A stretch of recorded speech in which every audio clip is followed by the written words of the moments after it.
नमस्कार, मनी गुरु की इस खास पेशकश में आप सभी का स्वागत है। मैं हूं स्वाति रायना। बढ़ती महंगाई को देखते हुए हम सब चाहते हैं कि ऐसा निवेश करें जिससे हम महंगाई को मात दे सकें, यानी बढ़ती महंगाई के बावजूद बचत भी करें और हमारे आने वाले फाइनेंशियल गोल को भी हासिल कर पाएं। हालांकि इसके लिए आपको कोई जादू की छड़ी नहीं घुमानी, बल्कि आपको अपने इन्वेस्टमेंट को थोड़ा स्मार्ट बनाना है। और वो आप कैसे बनाएंगे, ये सिखाने के लिए हम आज का ये शो लेकर आए हैं और हमारे एक्सपर्ट्स इसमें आपकी मदद करेंगे। स्वागत करते हैं हमारे दोनों एक्सपर्ट्स का, Hemant Rustagi, CEO Wise Invest, और Kalpesh Ashar, founder Full Circle Financial Planners. दोनों ही एक्सपर्ट्स का बहुत स्वागत करते हैं मनी गुरु के आज के इस खास कार्यक्रम में। बढ़ती महंगाई पर घटती बचत और अपने निवेश से वैसे कमाई नहीं होना जैसी आप चाह रखते हैं, ये शायद ज़्यादातर निवेशकों का दर्द है। लेकिन इस दर्द के बीच एक अच्छी खबर भी आती नज़र आती है। जब एसआईपी में निवेश बढ़ता है तो ये एक बहुत ही ज़्यादा उत्साहित करने वाले आंकड़े हैं। सबसे पहले हम अपने दर्शकों को दिखाते हैं कि जो रिटेल निवेशक है और जो तमाम दर्शक देख रहे हैं, वो भी उनमें से कई लोग इसका हिस्सा होंगे। म्यूचुअल फंड में निवेश एक बार फिर से रिकॉर्ड तोड़ रहा है। जून महीने के जो म्यूचुअल फंड निवेश के आंकड़े आए हैं, उसने एक बार फिर से रिकॉर्ड पार किया है और एसआईपी के जो आंकड़े हैं वो पहली बार 21,000 करोड़ के पार गए हैं। और इक्विटी फंड में भी 40,000 करोड़ के पार का निवेश दर्ज किया गया है। तो ये अपने आप में एक बेहतरीन रिकॉर्ड है और इस बात को बल देता है कि हाँ, लोग अपनी फाइनेंशियल प्लानिंग को लेकर काफ़ी ज़्यादा सीरियस है। कमेंट्स लेना बेहद ज़रूरी है दोनों एक्सपर्ट से। कल्पेश, ये जो हम आंकड़े देख रहे हैं, जो हम एसआईपी को 21,000 करोड़ के पार जाता हुआ देख रहे हैं, ये उड़ान अभी और कितनी बाकी है? स्वाति, ये बहुत ही उत्साहित करने वाले फिगर्स हैं और बहुत ही खुशी देते हैं हम रिटेल इन्वेस्टर्स को, और बधाई भी देते हैं कि ये एक रिटेल इन्वेस्टर की जीत मानी जा सकती है कि हम आज एक ऐसे मुकाम पे पहुंच आए हैं जहां पर तकरीबन 21,000 करोड़ की मंथली एसआईपीज़ हम ला रहे हैं मार्केट में। और ये कोई आज या कल की घटना नहीं है। आई थिंक ये एक पिछले 10 साल 12 साल का एक पूरा प्रयास रहा है म्यूचुअल फंड इंडस्ट्री का, सारे इन्वेस्टर्स को एजुकेट करने का, जहां से एक बहुत ही मामूली से रकम से लेके आज हम ये मुकाम पे पहुंचे हैं। और मैं ये मानता हूं कि जैसे कहते हैं कि ये तो शुरुआत है, बिकॉज जैसे जैसे एक निवेश करने की जो एक सही मार्ग है या सही एक दिशा है वो लोगों को समझ में आएगी, तो ये फिगर तो आई थिंक महीने दर महीने बढ़ने वाले हैं। और इससे एक बहुत ही अच्छी बात हो गई है कि हम आज मार्केट में ये सिचुएशन देख रहे हैं जहां पे हमें एफआईआईज़ का बिल्कुल सहारा नहीं लेना है, या तो उनके कोई भी आई थिंक विड्रॉल सिम्टम से हमें डरना नहीं है। तो हम आज इस दिशा में भी काफ़ी आत्मनिर्भर हो गए हैं और I think this is just the beginning. बिल्कुल, ये तो बस शुरुआत है, जैसा कल्पेश का कहना है। हेमंत जी, हम जिस तरीके से निवेश को बढ़ता हुआ देख रहे हैं, जिस तरीके से एसआईपी के आंकड़े बढ़ रहे हैं, इसको देखकर क्या समझे? मतलब हम नए निवेशकों को भी बाजार से जुड़ता हुआ देख रहे हैं। जिस तरीके से डीमैट अकाउंट भी रिकॉर्ड स्तर पर बढ़ रहे हैं, एसआईपी के आंकड़े तो अपने आप में एक अलग कहानी बयां ही करते हैं। क्या एक अलग आपको बिहेवियर नजर आ रहा है इन्वेस्टर्स का? देखिए स्वाति, बिल्कुल आई थिंक ये नंबर्स बहुत कुछ बता रहे हैं। एक तो ऑब्वियसली ये बता रहे हैं कि किस तरीके से कितना पैसा हर महीने एसआईपी के द्वारा इन्वेस्टर्स जो है इक्विटी फंड्स या दूसरे फंड्स के अंदर वो लगा रहे हैं। बट कहीं ना कहीं ये भी दर्शाता है कि किस तरीके से सोच बदली है, किस तरीके से इन्वेस्टर्स ने ये समझा ओवर द इयर्स। और इसमें बहुत सारे एफर्ट्स हैं इंडस्ट्री के, मीडिया के, एडवाइजर्स, डिस्ट्रीब्यूटर्स, सब लोगों ने मिलकर बहुत इसके ऊपर मेहनत की है यहाँ तक। और हम हमेशा बात कर रहे थे कि भाई हमारे देश में भी ऐसा कभी दिन आए जब इक्विटी कल्ट आए। आई थिंक वो फाइनली इक्विटी कल्ट यहाँ पे है। और सबसे अच्छी बात यह है कि इक्विटी कल्ट आने का इससे अच्छा तरीका नहीं है, क्योंकि अगर मान लीजिए जैसे पहले हमने देखा पास्ट में, हर बुल रन के अंदर लोग आते थे, पैसा लगाते थे, पीक के ऊपर लगाते थे, पैसा गवा के फिर चले जाते थे, फिर दोबारा से मार्केट में नहीं आते थे। अब जो हमने देखा है पिछले 7-8 साल के अंदर, स्पेशली जो एसआईपी की जो ग्रोथ हुई है, एक तरीके से मैं कहूंगा कि ये मूवमेंट है। इन निवेशकों ने ये समझा है कि पहली बात, क्यों उनको डिसिप्लिन तरीके से इन्वेस्ट करना है, क्यों उनको म्यूचुअल फंड जैसी मार्केट लिंक प्रोडक्ट में इन्वेस्ट करना है, राइट। और हम जो हमेशा कहते हैं निवेशकों को कि भाई आप अपनी इनकम जैसे जैसे बढ़े तो अपनी एसआईपी भी बढ़ाइए और देश के कोने कोने में इक्विटी पहुंचे। तो आई थिंक ये एक तरीके से वो हम देख रहे हैं। और अभी भी हम देखें तो करीब मुझे लगता है 5 या 6% लोग ही पैसा म्यूचुअल फंड के द्वारा लगा रहे हैं, उससे भी कम होंगे इनफैक्ट।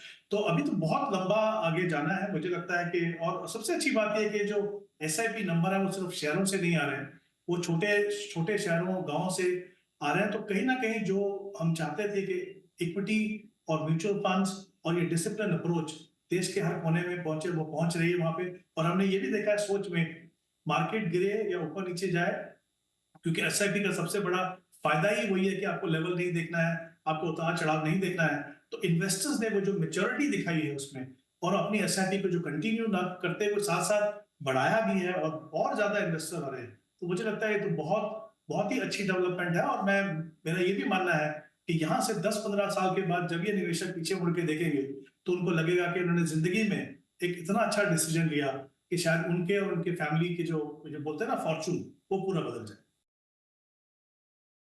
ओके, बिल्कुल। तो अभी लिया हुआ जो निर्णय है वो आगे आने वाले समय में वो अच्छा फल ही देगा, ये समझना बेहद ज़रूरी है। पर कैटेगरी वाइज अगर नज़र डालें कल्पेश, अभी भी जो हम देखते हैं जो ज़्यादा से ज़्यादा निवेश है वो सेक्टोरल फंड्स में आ रहे हैं। हमने ये ट्रेंड पिछले कई महीनों का देखा है कि सेक्टोरल थीमेटिक फंड्स में लोग बहुत जमकर निवेश कर रहे हैं। इसको कैसे समझे? मल्टी कैप फंड में भी अच्छा निवेश आया है, 4000 करोड़ प्लस का। फ्लेक्सी कैप फंड में 3000 प्लस करोड़ का निवेश आया है। स्मॉल कैप एक टाइम पे जो बहुत ज़्यादा आकर्षित कर रहा था निवेशकों को, चलिए वो थोड़ा सा ठंडा पड़ा है। और लार्ज कैप अभी भी उतना जो पेस है वो पिकअप नहीं कर पाया है।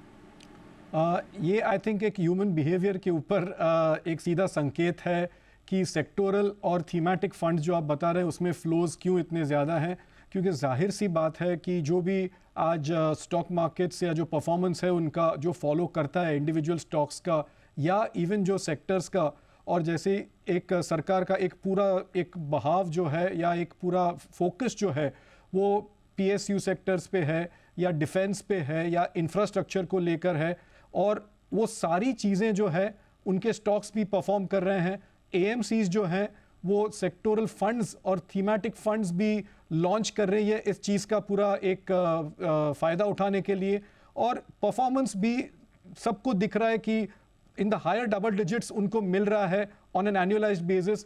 तो एक रिटेल इन्वेस्टर, हम जितना भी कह लें कि वो मैच्योर है, लेकिन ह्यूमन नेचर वहाँ पे उसका एक रुख अपनाता है, और वहाँ पर जहाँ पे रिटर्न ज़्यादा हैं ऑब्वियस सी बात है कि वहाँ पर उनको निवेश ज़्यादा करना होता है। लेकिन यहाँ पे एक वर्ड ऑफ कॉशन भी देना ज़रूरी है कि जैसे हम पहले भी शोज़ में कहते हैं कि सेक्टोरल थीम जो आप आना तो बहुत सिंपल है उसमें, क्योंकि आप एक रुख देख के आते हैं, लेकिन उनमें से निकलना कब है वो सबको समझना बहुत ज़रूरी है। कभी इसका जो एक फीचर है कब बदल जाए या कब उनका नॉन परफॉर्मेंस शुरू हो जाए, तो वो एग्जिट संभालना बहुत आई थिंक आवश्यक है, जिसके लिए आपको अपना पूरा प्रोफाइल का एक छोटा सा हिस्सा या एक 25% तक ही आप सेक्टोरल फंड्स में रखें। तो ये एक फ्लेवर ऑफ द सीजन सा है कि एएमसीज भी बहुत सारे स्कीम्स लॉन्च कर रही हैं सेक्टोरल का, और even performance of individual stocks भी है। तो रिटेल इन्वेस्टर म्यूचुअल फंड के माध्यम से उसमें एक्सपोजर ले रहे हैं, वो बेहतर है rather than taking exposure directly. और रहा सवाल मल्टी कैप का स्वाति, तो मल्टी कैप का जो एक पूरा एक बिल्डअप है उसमें हम देखें कि 25% जो होता है वो स्मॉल कैप और मिड कैप्स में भी होना चाहिए। तो पहले जैसे हमने देखा कि स्मॉल कैप्स का आपने खुद बताया कि जो एक बहाव सा जा रहा था, फुल फ्लो जा रहा था, वो रुक सा गया है। लेकिन because of multi cap having small and mid cap, अभी भी लोगों को लगता है कि क्यों ना हम लार्ज और मिड कैप के साथ स्मॉल कैप का भी फायदा मल्टी कैप के जरिए ले लें, जो एक बहुत ही अच्छी रणनीति है। तो ये होना ज़रूरी है। लेकिन अगेन एक आपका पोर्टफोलियो किस तरीके से बना हुआ है, उसमें रिस्क एडजस्टेड कितनी सारी चीज़ें हैं, वो देख के आपको आगे का निवेश करना है, और वो हिसाब से निवेश करना है कि आपका जो एक पूरा पोर्टफोलियो है वो संतुलित रहे। बिल्कुल, तो एक सही बैलेंस बनाना आपके पोर्टफोलियो में बेहद ज़रूरी है। और क्योंकि हम तो कह ही रहे हैं कि आप एक ऐसा पोर्टफोलियो बनाएँ जिससे आपको कमाई तो हो ही, लेकिन इन्फ्लेशन जो कि एक बहुत बड़ा दुश्मन है आपकी कमाई का, आपके निवेश का, उसको भी मात देने में कारगर साबित हो। इसलिए ऐसा कौन-सा निवेश, कैसा निवेश करें जिससे कि इन्फ्लेशन जैसे इस मतलब महँगाई से जिससे छुटकारा मिले, ये समझने की कोशिश करते हैं। मैं ये समझना चाहती हूँ आपसे, एक बैलेंस बनाने की बात की थी अभी कल्पेश ने, हेमंत जी, तो वो बैलेंस कैसे बनाया जाए? क्योंकि जब हम अपने गोल सेट करते हैं, क्या वाक़ई हम महँगाई को भी फैक्टर इन करते हैं? ये समझना ज़रूरी है कि महँगाई को मात देने वाला निवेश कैसा रहना चाहिए?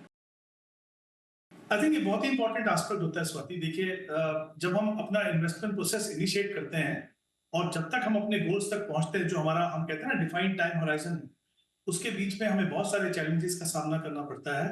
और एक काफी बड़ा चैलेंज जो हमें फेस करना पड़ता है एज एन इन्वेस्टर, वो होता है इन्फ्लेशन। इन्फ्लेशन, जैसा कि हम जानते हैं कि ओवर टाइम हमारे पैसे की वैल्यू को कम करता है और शायद इसीलिए उसको एक साइलेंट किलर कहा जाता है। अनफॉर्चुनेटली काफी बार निवेशकों को उसके ऊपर ध्यान नहीं जाता, क्योंकि उनका जो फोकस है वो ग्रॉस रिटर्न पे होता है कि किसी भी इन्वेस्टमेंट ऑप्शन से हमको कितना रिटर्न मिल रहा है। और शायद वही कारण है कि हमारे देश में आज भी, हालांकि हमने अभी भी बात की कि किस तरीके से ज्यादा से ज्यादा इन्वेस्टर जो है वो इक्विटी में इन्वेस्ट कर रहे हैं, म्यूचुअल फंड में इन्वेस्ट कर रहे हैं, एसआईपी से इन्वेस्ट कर रहे हैं, बट अभी भी ज्यादातर लोग जो हमारे देश में वो ट्रेडिशनल इन्वेस्टमेंट ऑप्शन जैसे फिक्स डिपॉजिट, स्मॉल सेविंग में पैसा लगाते हैं, क्योंकि उनका ध्यान जो है वो ग्रॉस रिटर्न के ऊपर है, ना कि real rate of return. Real return का मतलब है gross return minus inflation minus tax. Gross return आपको सिर्फ ये बताता है कि आपके पैसे की ग्रोथ हो रही है, लेकिन वो आपको ये नहीं बताता कि आपके पैसे की वैल्यू बढ़ रही है कि नहीं बढ़ रही। इसीलिए बहुत ही इंपॉर्टेंट है हर निवेशक को कि वो इन्फ्लेशन को फैक्टर इन करे। छोटा सा एग्जांपल आपको बताता हूं कि अगर मान लीजिए कोई 30 ईयर ओल्ड पर्सन है, उनका अगर आज के समय पे उनका एक्सपेंस अगर 20,000 है, अगर वो सेम स्टैंडर्ड लिविंग स्टैंडर्ड को मेंटेन करते हैं और 58 में रिटायर होते हैं, तो उनका जो मंथली एक्सपेंस है वो 1,33,000 होगा। मैंने यहाँ पे 7% का इन्फ्लेशन लिया है, जबकि सच्चाई ये है कि 28 साल में आपका स्टैंडर्ड जो लिविंग है वो सेम नहीं रहेगा, वो बढ़ेगा। तो जब तक हम ये बात नहीं समझे कि अगर आप 20,000 को समझ के अपनी इन्वेस्टमेंट प्लान बना रहे हो, तो जब तक आप वहां पहुंचोगे तब तक आपको बहुत बड़ा गैप दिखेगा, कितना पैसा आपको चाहिए था, कितना पैसा आपने इकट्ठा किया।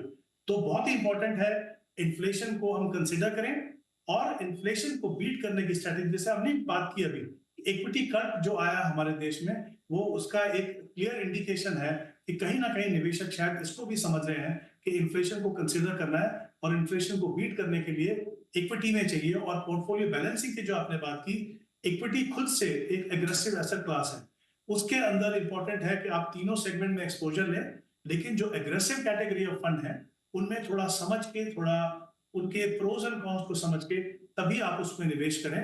क्योंकि मुझे लगता है कि आप अगर इक्विटी में भी हैं, चाहे आप इंडेक्स फंड में भी हैं, चाहे आप किसी अच्छे एक्टिविटी मैनेज फंड में हैं, तो उसका जो रिटर्न जो आपको मिलेगा ओवर द लॉन्गर पीरियड, वो ट्रेडिशनल ऑप्शन से कहीं ज्यादा।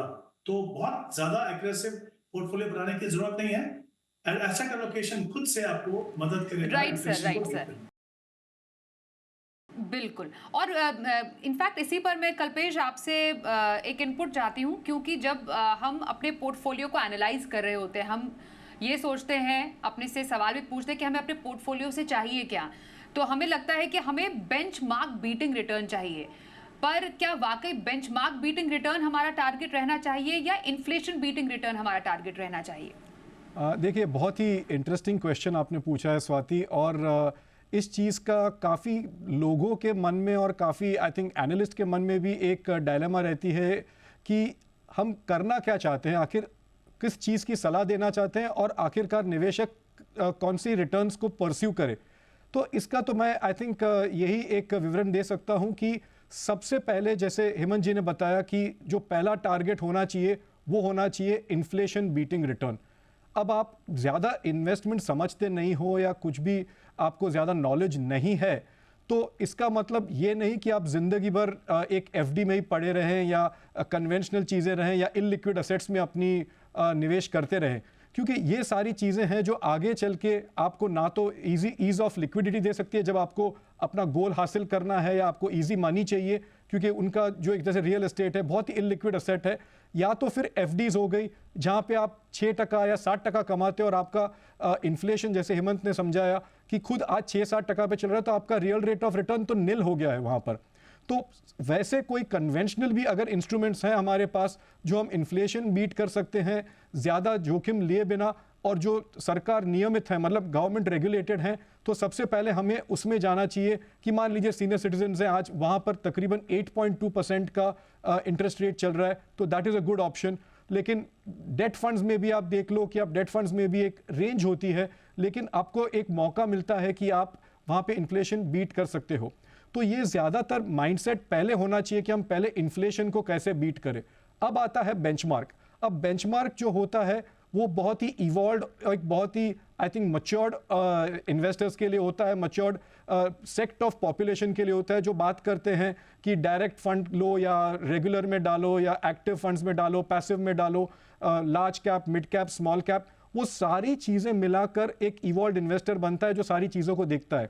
और एक जो बेंचमार्क होता है, मान लीजिए कि आज एक निफ्टी है जो 12% रिटर्न या 13% रिटर्न देता है, तो उसको हम कैसे एक संतुलित एक तरीके से उसको बीट करें, तो वो थोड़ा रिस्की हो जाता है। उसके लिए आपको एक एडवाइजर की ज़रूरत होती है या आपकी खुद की रिसर्च होती है, लेकिन वहाँ पर भी एक आपको एक ध्यान रखना है कि कैपिटल मार्केट रेगुलेटेड इन्वेस्टमेंट्स करें, जहाँ पे आपका कंट्रोल आपकी इन्वेस्टमेंट्स पे हो, लिक्विडिटी आपके कंट्रोल में हो, और आप बेंचमार्क को बीट करें।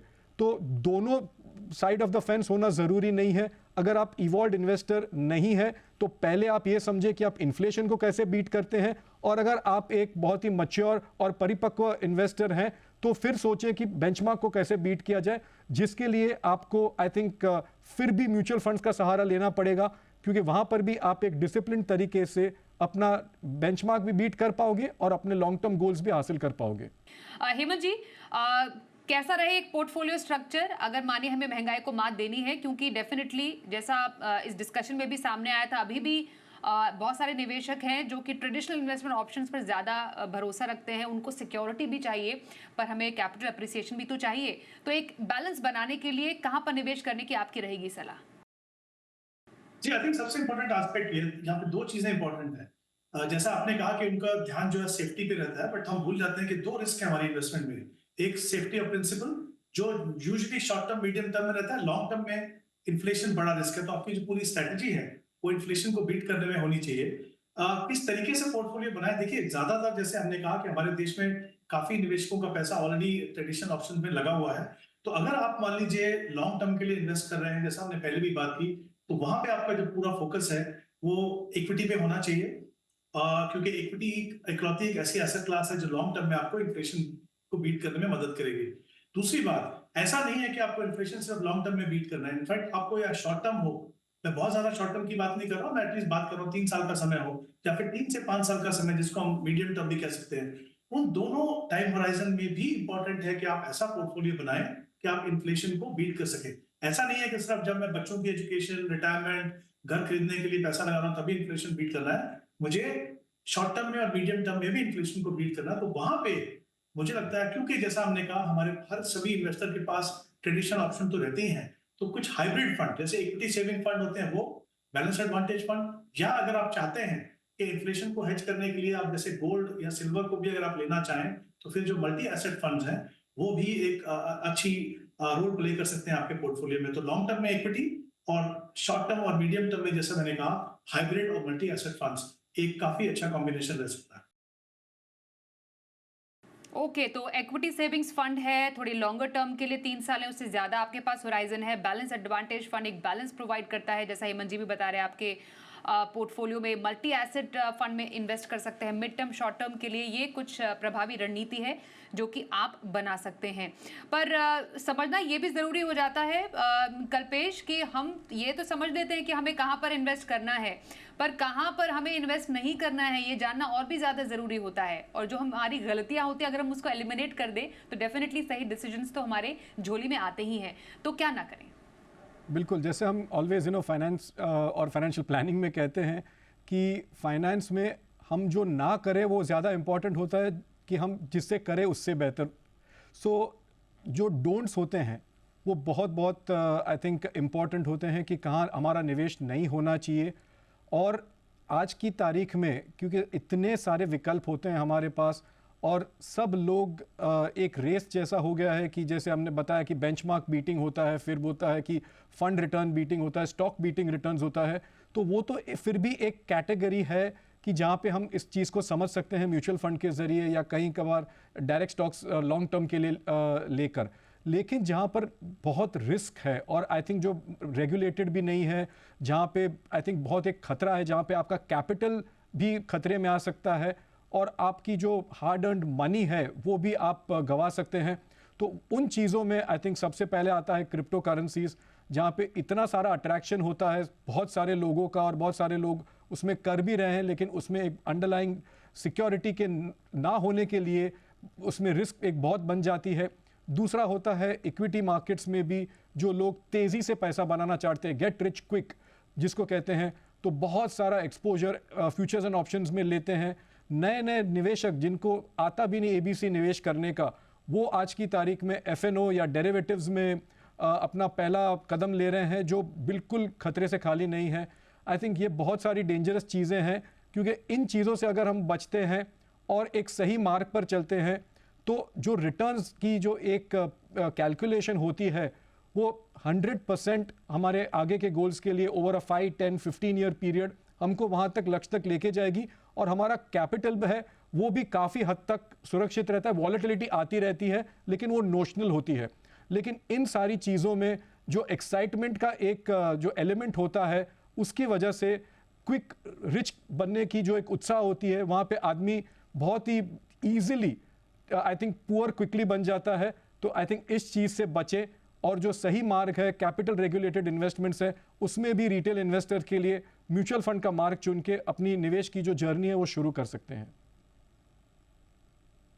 और हेमंत जी, जो आपने एक तरीका बताया पोर्टफोलियो बनाने का, छोटी से मध्यम अवधि तक का एक इन्फ्लेशन प्रूफ आप पोर्टफोलियो बना सकते हैं, जिन जिन कैटेगरीज का आपने जिक्र किया उससे रिलेटेड कुछ फंड्स आप सजेस्ट करेंगे पोर्टफोलियो के लिए? जी स्वाति, बिल्कुल। अगर हम लॉन्ग टर्म की बात करें, इक्विटी, मैंने जैसे पहले भी कहा, इक्विटी खुद से एग्रेसिव एसेट क्लास है, बहुत ज्यादा एग्रेसिव कैटेगरीज में मत जाइए। आप डाइवर्सिफाइड कैटेगरीज जैसे multi cap, flexi cap, large and mid में जाए तो वहां पे कुछ फंड्स हैं जैसे Kotak multi cap fund, flexi cap में एचएसबीसी फ्लेक्सी कैप आप देख सकते हैं। लार्ज एंड मिड जहाँ पे मिनिमम 35% दोनों सेगमेंट में होता ही है तो वहां पे HDFC large and mid cap, और अगर मिड कैप में देखें तो मोतीलाल ओसवाल मिड कैप, और स्मॉल कैप में देखें तो निप्पॉन इंडिया स्मॉल कैप। ये है लॉन्ग टर्म की इन्वेस्टमेंट के लिए। अगर आपको वेल डाइवर्सिफाइड पोर्टफोलियो बनाने है तो इनको आप कंसिडर कर सकते हैं। इक्विटी सेविंग की बात करें, चाहे और दो बाकी हाइब्रिड मैंने बात की, ऐसे फंड्स को देखें जहां पे क्लैरिटी हो in terms of allocation to different segments, चाहे वो इक्विटी हो, चाहे डेरिवेटिव हो, चाहे डेट हो। तो इक्विटी सेविंग की बात करेंगे तो Kotak equity saving, SBI equity saving, HSBC equity saving, ये 3 फंड्स हैं जो इस कैटेगरी में अच्छे हैं। बैलेंस एडवांटेज की बात करें तो वहां पे ICICI balance advantage, HDFC balance advantage और निप्पॉन बैलेंस एडवांटेज को देख सकते हैं। अगर हम मल्टी कैप मल्टी एसेट की बात करें तो ICICI multi asset, Kotak multi asset और निप्पॉन मल्टी एसेट, ये कुछ ऐसे फंड्स हैं जिनका एस्टैब्लिश ट्रैक रिकॉर्ड है और जो आप डाइवर्सिफिकेशन पॉइंट ऑफ व्यू से, क्वालिटी के पॉइंट ऑफ व्यू से अपने पोर्टफोलियो में शामिल करने का के लिए कंसिडर कर सकते हैं। जी, तो ये रही राय हेमंत जी की एक बैलेंस पोर्टफोलियो के लिए, और आपको किन बातों से करना है परहेज, इस पर भी हमने चर्चा की, जिस पर कल्पेश ने भी राय दी अपनी। बहुत धन्यवाद करेंगे इस विषय पर बातचीत करने के लिए हेमंत जी और कल्पेश, आप दोनों का। अच्छा लगा आप दोनों से बातचीत करके। मनी गुरु में भी आज के लिए बस इतना ही, रुकते हैं एक ब्रेक के लिए। देखते रहिए जी बिजनेस।